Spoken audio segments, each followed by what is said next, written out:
નમસ્કાર મિત્રો, સફળતાના માર્ગમાં આપનું હાર્દિક સ્વાગત છે। હું શૈલેષ પ્રજાપતિ આજે તમારી સમક્ષ એક સરસ મજાનો વિષય લઈને આવ્યો છું, જેનું નામ છે માનવીય મૂલ્ય।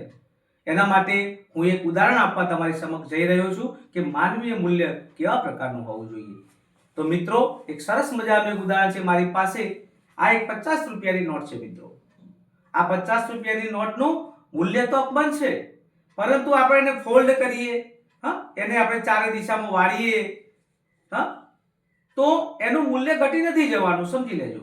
એને આપણે ચૂંથી દઈએ પણ છતાંય એનું મૂલ્ય તો 50 રૂપિયા જ રહેતું હોય છે।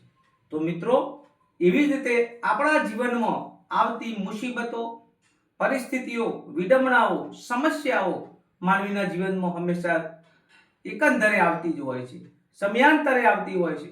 તો માનવીએ ક્યારેય પણ ડરવું જોઈએ નહીં અને દરેક સમસ્યાઓનો મુકાબલો કરવો જોઈએ। અને માનવીનું મૂલ્ય નોટ જ એવું છે।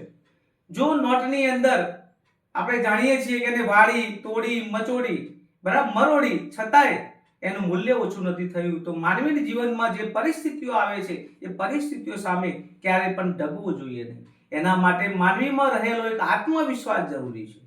જો આત્મવિશ્વાસ નહીં હોય તો માનવીય મૂલ્ય ક્યારેય જળવાશે નહીં। કોઈ પણ પરિસ્થિતિમાં એને મજબૂત રહેવું પડશે, સામે સંઘર્ષ કરવો પડશે અને માનવીમાં રહેલો આત્મવિશ્વાસ એને જાગૃત કરવો પડશે, તો જીવનની દરેક પરિસ્થિતિમાં એનું મૂલ્ય જળવાશે। માનવી પોતે તૂટતો નથી ત્યાં સુધી એનું મૂલ્ય ક્યારેય પણ ઓછું થતું નથી।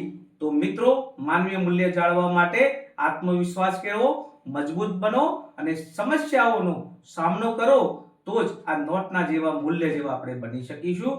તો મિત્રો, આજનો મારો વિષય કેવો લાગ્યો? સારો લાગ્યો શેર કરો, લાઈક કરો, સબસ્ક્રાઇબ કરો અને જીવનમાં નવા મુદ્દા જો તમારી સમક્ષ ઉદ્ભવતા હોય તો મને કોમેન્ટમાં લખી શકો છો, એનું સમાધાન ચોક્કસ આપીશ। તો મિત્રો, નેક્સ્ટ વિડીયોમાં મળીએ। નમસ્કાર, ધન્યવાદ।